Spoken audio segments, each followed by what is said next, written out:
මෛත්‍රීපාල සිරිසේන මැතිතුමන්ගේ කේන්ද්‍ර සටහනේ බලන්න මේ උපතේදී බොහොම පැහැදිලිව චන්ද්‍රයයි සෙනසුරුයි 12 වෙන්නේ මේක ගමේ ඉන්න ඕනිම කෙනෙක් දන්නවා උපන් ගෙයි සෙනසුරු වේ රාෂ්ටකයක්. ඒ වගේම බලන්න මේ දවස්වල කේන්ද්‍රය දැන් ලග්නෙන් දෙවෙනි කොටුවේ සෙනසුරා ගමන් කරන්නේ. එතකොට සෙනසුරුවේ රාෂ්ටකයක් උපතේ තිබිලා ඒ සෙනසුරාගේ මහදසාව ගත කරන කෙනෙක් ගෝචර ගමනිනුත් සෙනසුරුවේ රාෂ්ටකයක් ඇවිල්ලා. ඉතින් මේ වගේ වෙලාවකදී සිද්ධ වෙන්නේ සෝබාදහම කියනවා මේක ගැන තව සැරයක් හිතා බලන්න. ඔබ පනින්න පෙර සිතා බැලිය යුතුයි කියලා.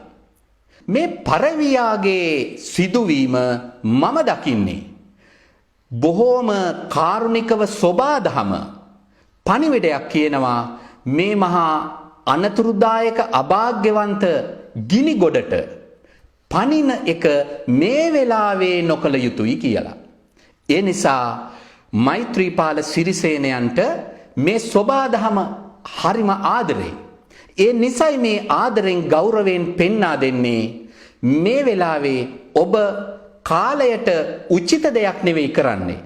ඒ වෙනුවෙන් ඔබ බිල්ල බවට පත්වෙන එක ගැන සෝබාදහමත් කම්පාවට පත් වෙලා කියන එකයි මේ පරවිය ආපහුස්සරයක්. තමන්ගේ අතින් ඉගිලිලා යන්නේ නැතුව තමන් ළඟටම ආවා කියන්නේ. මහාචාර්ය ක්‍රිෂ්ණමූර්තිතුමා තමන්ගේ ශිෂ්‍යයන්ට උගන්වමින් ඉන්නවා. එතුමන්ගේ වත්තේ ලිඳෙන් තමයි අහල පහල අය වතුර ගන්නෙ. එක දවසක් පිරිමියෙක් ඇවිත් ලිඳෙන් වතුර එකක් ගන්නවා. අර පිරිමිය ඇද්ද වතුර බාල්දිය කට ළඟට එනකොට ආපහු ලණුව කඩාගෙන ලිඳට වැටුණා. ළමයින්ගෙන් ඇහුවා මොකද්ද මේ නිමිත්තෙන් කියවෙන්නේ? ලිඳේ වතුර අයිති ලිඳටමයි. ඒ නිසා ආපහු කඹේ කඩාගෙන ලිඳට වැටුණා.